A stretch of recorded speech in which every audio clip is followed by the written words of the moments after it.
Hello everyone, welcome to ఐరేజ్ academy.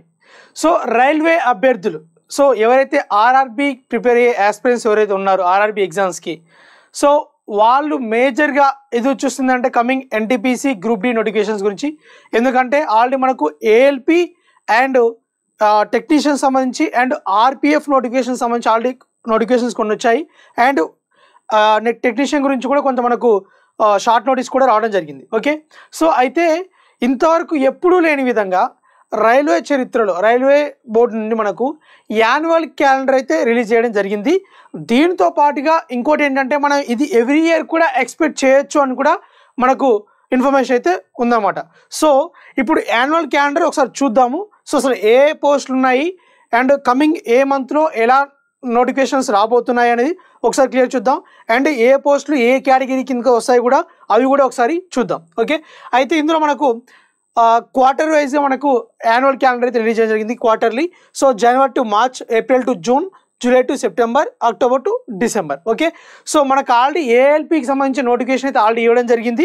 So అది మనకు తెలిసిన విషయం. 5696 పోస్టులకు రిలీజ్ చేశారు. ఏజ్ కూడా పెంచారు దాని గురించి. సో ఇది పాండమిక్లో మనకు ఏజ్ లాస్ అయింది కాబట్టి ఆ ఏజ్ అది కూడా ఆ ప్రాసెస్ కూడా చేయడం జరిగింది. ఓకే, నెక్స్ట్ ఇదైతే కంప్లీట్ అయిపోయింది ఆల్రెడీ జనవరి టు మార్చ్లో. అయితే ఇందులో ఇంకోటి ఏంటంటే టెక్నీషియన్ సంబంధించి కూడా, ఓకే, టెక్నీషియన్ సంబంధించి కూడా వాళ్ళు ఒక షార్ట్ నోటీస్ అయితే రావడం జరిగింది. సో ఆ నోటీస్ కూడా ఒకసారి మీకు చూపిస్తాను, ఇక్కడ చూడండి. ఓకే, సో ఇదేంటంటే మనకు ఎంప్లాయ్మెంట్ న్యూస్లో అంటే ఫిబ్రవరి 2024లో పబ్లిక్ నోటిఫికేషన్ అనేది జరుగుతుంది. ఈ ఫిబ్రవరిలో జరుగుతుంది. ఆన్లైన్ అప్లికేషన్ అనేది మార్చ్ టు ఏప్రిల్లో కంప్లీట్ అయిపోతుంది. ఓకే, సిబిటి టెస్ట్ ఎప్పుడు ఉంటుందంటే tentatively schedule to be held in October and December, between October and December 2024. October and డిసెంబర్లో మనకు ఈ టెక్నీషియన్ సంబంధించిన ఎగ్జామ్ కూడా ఉండబోతుంది. దానికి సంబంధించిన షార్ట్ నోటీస్ అన్నమాట ఇది. ఓకే, సో డాక్యుమెంట్ వెరిఫికేషన్ కూడా మీకు ఎప్పుడంటే ఫిబ్రవరి 2024. అంటే క్లియర్గా బేసిక్గా బ్యాంకింగ్ ఎగ్జామ్లో ఎలా అయితే నార్మల్గా ప్రిలిమ్స్ ఎగ్జామ్ ఎప్పుడు ఉంటుంది, మెయిన్స్ ఎగ్జామినేషన్ ఎప్పుడు ఉంటుంది, అండ్ దాని కాల్ లెటర్ ఎగ్జామ్ డేట్స్ పెడితే ఒక ఎగ్జామ్ కాల్ లెటర్స్ ఎప్పుడు వస్తాయి, క్లియర్గా ఇచ్చినట్టు ఇక్కడ కూడా రైల్వే నుంచి ఫస్ట్ టైం ఒక పాజిటివ్ థింగ్ ఏంటంటే క్లియర్గా మనకు మెన్షన్ చేశారు. ఆ పాజిటివ్ థింగ్ని 100% అలాగే దాన్ని ఫుల్ఫిల్ చేస్తే అంటే ఈ ఇచ్చిన క్యాలెండర్ ప్రకారం మనకి ఎగ్జామ్స్ పెట్టినట్లయితే అది మనకు చాలా సంతోషమైన విషయం. ఓకే, సో అలా జరగాలని అందరం కోరుకుందాం. సో అదే అండి. సో నెక్స్ట్ మనకు జూలై టు సెప్టెంబర్లో నెక్స్ట్ మేజర్గా అంటే ఇప్పుడు టెక్నీషియన్స్ అంటే కొంతమందికి ఎలిజిబుల్ ఉంటుంది. అండ్ ఏఎల్పి అంటే కూడా అది కూడా టెక్నికల్ సబ్జెక్ట్స్ ఉంటాయి కాబట్టి అందులో అది కూడా కొంతమందికి ఎలిజిబుల్ ఉంటుంది. But most of the RRB railway exams నుంచి ఎక్కువ ఎక్స్పెక్ట్ చేసే ఏంటంటే మేజర్గా NTPC and group D. So ఈ రెండు నోటిఫికేషన్స్ గురించి చాలా ఎక్కువ మంది అభ్యర్థులు ఎదురు చూస్తుంటారు. ఎందుకంటే ఆల్మోస్ట్ ఈ రెండు ఎగ్జామ్స్కి అందరూ ఎలిజిబిలిటీ ఉంటారు. అంటే టెక్నికల్ సబ్జెక్ట్స్తో సంబంధం లేదు కాబట్టి అందరూ ఎలిజిబుల్ ఉంటారు కాబట్టి ఎక్కువ శాతం మంది విద్యార్థులు కూడా ఈ రెండు నోటిఫికేషన్స్ కోసం ఎదురు చూడడం జరుగుతుంది. సో వాటికి సంబంధించి మనకి ఎగ్జామ్ నోటిఫికేషన్ ఎప్పుడు ఉంటుందో చూద్దాం ఒకసారి. జూలై టు సెప్టెంబర్లో ఉంటుందన్నమాట ఇది. So non technical popular categories NTPC ఏదైతే ఉంటుందో ఈ ఎన్టీపీసీలో కూడా మనకు రెండు విధాలుగా ఉన్నాయి. అంటే graduate and under graduate. Graduate అంటే ఏంటంటే గ్రాడ్యుయేషన్ కంప్లీట్ అయి ఉండాలి, అంటే గ్రాడ్యుయేట్ ఎలిజిబిలిటీతో అనమాట. సో లెవెల్ 4, 5, 6 ఈ లెవెల్ 4, 5, 6 ఏవైతే పోస్టులు ఉంటాయో అవి గ్రాడ్యుయేషన్ ఎలిజిబిలిటీతో ఉంటుంది ఈ ఎన్టీపీసీలో. అదే అండర్ గ్రాడ్యుయేట్ కూడా ఉంటుంది. అండర్ గ్రాడ్యుయేట్ అంటే ఏంటంటే 10+2 అంటే ఇంటర్మీడియట్ క్వాలిఫికేషన్తో ఉంటుందన్నమాట. అది లెవెల్ 2 అండ్ లెవెల్ 3 అన్నమాట. అంటే ఈ లెవెల్స్ ఎలా ఉంటాయంటే బేసిక్గా మీకు లెవెల్ 6 అంటే ఎక్కువ శాలరీ వచ్చే post, level 5 next level, level 4 ఆ నెక్స్ట్, లెవెల్ 3 ఆ నెక్స్ట్. సో ఇలా మనకు ఆ లెవెల్స్ వైజ్గా ఇవ్వడం జరిగిందన్నమాట. ఈ లెవెల్ 4, 5, 6లో కూడా ఎలాంటి పోస్టులు ఉంటాయో కూడా ఒకసారి మీకు చెప్తాను. అండ్ ఇన్ డీటెయిల్గా కావాలంటే అసలు శాలరీ ఎలా ఉంటుంది, జాబ్ ప్రొఫైల్ ఎలా ఉంటుంది, వీటన్నిటికి సంబంధించి కూడా మనం ఒక వీడియో చేద్దాము క్లియర్గా. అంటే అసలు జాబ్ ఎలా ఉంటుంది, జాబ్ ప్రొఫైల్ వాళ్ళ వర్కే ఉంటుంది, దాంతోపాటుగా ఎంత శాలరీ వస్తుంది, దాంతో ఉంటాయి, వాటికి సంబంధించి కూడా మనం ఒక వీడియో చేద్దాం కమింగ్ డేస్లో.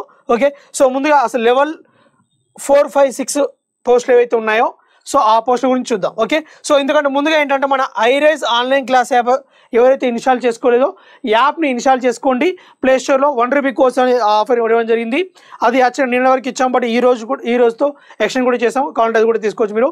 బట్ మీకు వ్యాలిటీ ఎక్కువ కావాలి, మీకు 3 months, 6 months, 1 year కావాలంటే మాత్రం ఆర్ఆర్బీకి కంప్లీట్ కోర్స్ ఉంటుందండి. ఓకే, బేసిక్ లెవెల్ నుంచి ఆల్ లెవెల్స్ ఆఫ్ ఎగ్జామ్స్ అంటే లెవెల్ 2, లెవెల్ 3 ఎన్టీపీసీలో ఉండే ప్రతి ఒక్క ఎగ్జామ్కి యూజ్ అవుతుంది. దాంతోపాటుగా గ్రూప్ డిలో లెవెల్ 1 పోస్టులు అన్నిటికీ యూజ్ అవుతుంది అనమాట. అండ్ ఇంకో థింగ్ ఏంటంటే మనకు రైల్వే ఎగ్జామ్లో మనకు మీకు చాలా పోస్టుల గురించి చెప్పాను. ఏఎల్పి అని చెప్పేసి, నెక్స్ట్ టెక్నీషియన్ అని చెప్పేసి, అండ్ ఎన్టీపీసీ, గ్రూప్ డి, ఇలా డిఫరెంట్ కైండ్ ఆఫ్ పోస్ట్ చాలా ఉన్నాయి మనకు.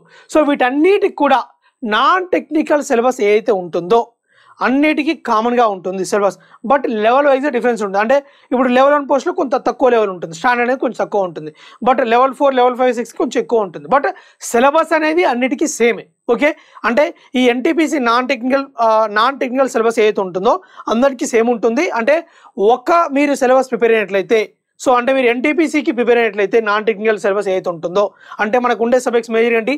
Arithmetic, reasoning, general studies.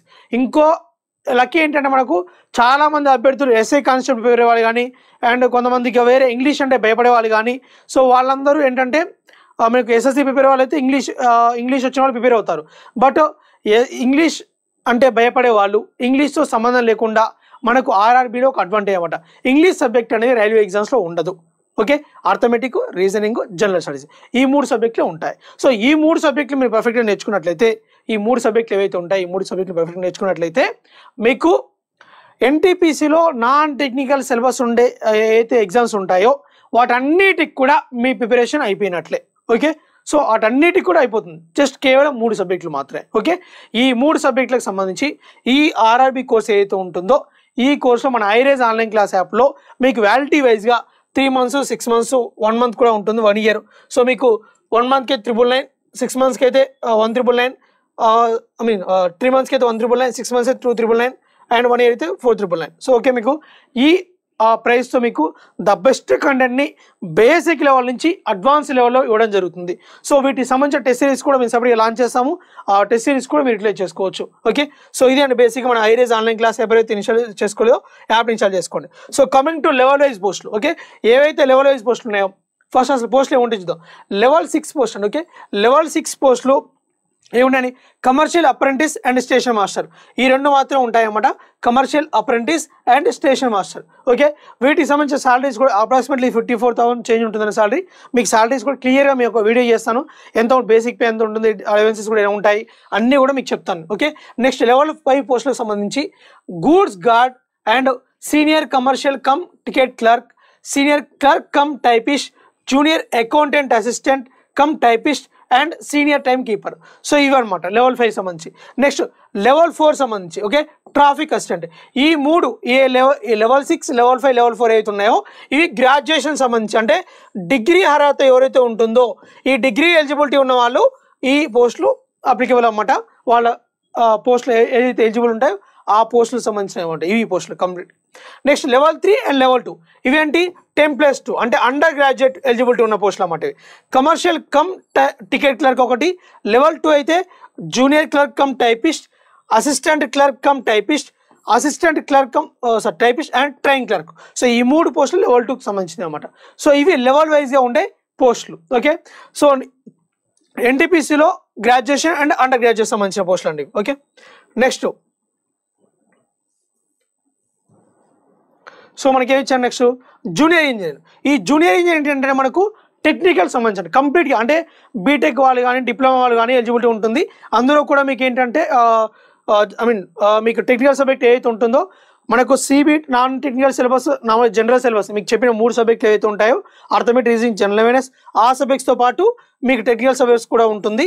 So దీనికి టెక్నికల్ వాళ్ళు మాత్రం ఎలిజిబుల్ ఉంటారు. సో ఇవి కూడా మంచి సాలరీస్ ఉంటాయండి. ఆల్రెడీ మన ప్రీవియస్ స్టూడెంట్స్ కూడా ఆల్రెడీ చేస్తున్న వాళ్ళు ఉన్నారు. దానికి సంబంధించిన మీకు జాబ్ ప్రొఫైల్ అండ్ సాలరీస్ కూడా మీకు పెడతాం. ఓకే, నెక్స్ట్ కమింగ్ డేస్లో. Next paramedical categories. Okay, paramedical category సంబంధించి కూడా అసలు ఏమేమి పోస్టులు ఉంటాయో కూడా మీకు చూపిస్తాను. మీకు క్లియర్గా వాటి గురించి కూడా మీకు చూపిస్తాను. సో ఇదండి బేసిక్గా పారామెడికల్ అంటే ఏంటంటే బేసిక్ రైల్వే డిపార్ట్మెంట్లో ఉండే హాస్పిటల్స్ ఏవైతే ఉంటాయి రైల్వేలో, సో అందులో సపరేట్గా పోస్టులు ఉంటాయి అన్నమాట మెడికల్ సంబంధించి. సో అవి చాలా ఉంటాయి. Dietitian, health visitor, staff nurse, speech therapist, dialysis technician, pharmacist, creative. So ఇలా ఇవన్నీ సంబంధించి మీకు సంబంధించి ఈ పీడిఎఫ్ కూడా నేను మన టెలిగ్రామ్ ఛానల్లో ఇస్తాను, మన యాప్లో కూడా పెడతాను. సో మీరు అన్ని క్లియర్గా వాటి ఎలిజిబిలిటీ కూడా అన్నమాట. సో ప్రీవియస్ ఇయర్ బేస్ చేసుకొని ఎలిజిబిలిటీ ఎలా ఉందో కూడా ఇచ్చామన్నమాట. ఇందులో కూడా మీకు ఏంటంటే ఇంటర్మీడియట్ బేస్ మీద ఉంటాయి అండ్ డిగ్రీ బేస్ మీద ఉంటాయి. యాజ్ పర్ యువర్ టెక్నిక్ ఏదైతే ఈ సబ్జెక్ట్స్ ఉంటాయో దానికి సంబంధించి మీకు ఏదైనా స్పెషల్ ఎలిజిబిలిటీ ఉంటే దాని ప్రకారం మీకు ఎలిజిబిలిటీ ఉంటుంది అన్నమాట. ఇది మీ డిపెండ్స్ ఆన్ యువర్ గ్రాడ్యుయేషన్ కానీ ఇంటర్మీడియట్ ఎలిజిబిలిటీ పర్టిక్యులర్ సబ్జెక్ట్కి మీరు ఎలిజిబిలిటీ క్రైటీరియా ఏవైతే పోస్టులు ఉంటాయో మీకున్న ఏదైతే క్వాలిఫికేషన్ ఎడ్యుకేషన్ క్వాలిఫికేషన్ ఉంటుందో దాని మీద డిపెండ్ అయి ఉంటుంది అన్నమాట ఇది. ఓకే, నెక్స్ట్ గ్రూప్ డికి సంబంధించి లెవెల్ 1 పోస్టులు నెక్స్ట్. ఓకే, లెవెల్ 1 పోస్టులు ఏముంటాయో కూడా చెప్తాను, అండ్ మినిస్టర్ అండ్ ఐసోలేటెడ్ కేటగిరీస్లో కూడా ఏం పోస్టులు ఉన్నాయో కూడా ఒకసారి చెప్తాను. వీటికి సంబంధించి మనకి ఏంటంటే అక్టోబర్ అండ్ డిసెంబర్లో ఉంటుంది అన్నమాట. ఓకే, సో నోటిఫికేషన్స్ ఎలా ఉంటుంది ఇది అండి బేసిక్గా. ఓకే, లెవెల్ 1 పోస్టులు ఏంటంటే బేసిక్గా group D level 1. Okay, track maintainer grade 4 సంబంధించి and helper assistant in various technical departments and ఇది అనమాట. డిపార్ట్మెంట్స్ ఎలక్ట్రికల్ డిపార్ట్మెంట్ ఉండొచ్చు, మెకానికల్ ఉండొచ్చు, అండ్ ఎస్ఎన్టీ డిపార్ట్మెంట్. ఈ 3 డిపార్ట్మెంట్లలో మీకు హెల్పర్ కానీ helper assistant in various technical departments. Okay, ఇవే అన్నమాట ఆ డిపార్ట్మెంట్లో. Next pointsmen. ఓకే, ఇవన్నీ గ్రూప్ డి లెవెల్ 1 పోస్టులు. Okay, assistant pointsmen, helper assistant in various technical departments and track maintainer. Okay, ఇవే అన్నమాట. వీటికి సంబంధించి కూడా మీకు గ్రూప్ డి లెవెల్ 1 పోస్టులకు సంబంధించి కూడా శాలరీ ఎలా ఉంటుంది, ఈ పర్టికులర్ జాబ్స్ కూడా ప్రొఫైల్ ఎలా ఉంటుంది, జాబ్ ప్రొఫైల్ ఎలా ఉంటుంది, వర్క్ ఏముంటుంది అనేది కూడా మీకు వీడియో చేస్తాను. ఓకే, సో అదేమాట. నెక్స్ట్ పారామెడికల్ అయిపోయిందని మనకు. నెక్స్ట్ ఏంటి మినిస్టర్ అండ్ ఐసోలేటెడ్ ఉంది అండి. సో మనకు ఇది కూడా లెవెల్ గ్రూప్ డి పోస్ట్ కిందకి వస్తుంది. సో దానికి సంబంధించి మనకి ఏంటంటే చీఫ్ లా assistant, cook, dance mistress, stenographer, laboratory assistant. So ఇలా డిఫరెంట్ కైండ్ ఆఫ్ పోస్టులు ఉంటాయి అన్నమాట. సో అవి కూడా మీకు ఈ కేటగిరీ కిందకి వచ్చేస్తుంది అన్నమాట. ఓకే, ఇది మనకు లెవెల్ 1 పోస్ట్ కిందకి వస్తే అక్టోబర్ అండ్ డిసెంబర్లో రిక్రూట్మెంట్ అనేది మనకు జరుగుతుంది. సో ఇంతవరకు ఆర్ఆర్బి నుండి బేసిక్ అయితే ఎప్పుడు కూడా ఇలా మనకు క్యాలెండర్ రిలీజ్ చేయడం జరగలేదు. బట్ ఇది మనకు మంచి పాజిటివ్ పరిణామంగా తీసుకుందాం. అండ్ మన ప్రిపరేషన్ అనేది ఎప్పుడైనా సరే నోటిఫికేషన్స్ రాబోతున్నాయి అనే టైంలో కానీ వచ్చాక స్టార్ట్ చేయడం కన్నా కూడా రాబోతున్నాయని మనకు క్లియర్గా ఇన్ఫర్మేషన్ ఉంది. కాబట్టి ఎవరైతే ఇంకా స్టార్ట్ చేయలేదో స్టార్ట్ చేయండి. ఎందుకంటే వచ్చాక స్టార్ట్ చేయడం అనేది ఆల్రెడీ మీకంటే ముందు కాంపిటీషన్ చాలామంది ఉంటారు కాబట్టి వాళ్ళు మీకంటే ముందు వెళ్ళిపోయే అవకాశం ఉంటుంది. కాబట్టి మీరు ముందుగానే సో మనకు ఒక అట్లీస్ట్ ఎన్ని రోజులన్నా ఆర్ఐబీలో వస్తే రాలని చాలామంది డౌట్ ఉంది. అంటే అన్ని ఇన్స్టిట్యూషన్ కూడా మేము పడుతున్నాయి వేకెన్సీస్ అని చెప్పాం కానీ బట్ ఏది అఫీషియల్ నోటీస్ రాలేదు ఇన్ని రోజులు. బట్ ఇప్పుడు ఒక అఫీషియల్ నోటీస్ అంటూ వచ్చింది, మనకు క్యాలెండర్ రిలీజ్ చేయడం జరిగింది ఫస్ట్ టైం. సో ఇది మంచి మనకు పాజిటివ్ సైన్గా తీసుకొని ఎవరైతే ప్రిపరేషన్ స్టార్ట్ చేయలేదో మీ ప్రిపరేషన్ స్టార్ట్ చేయండి.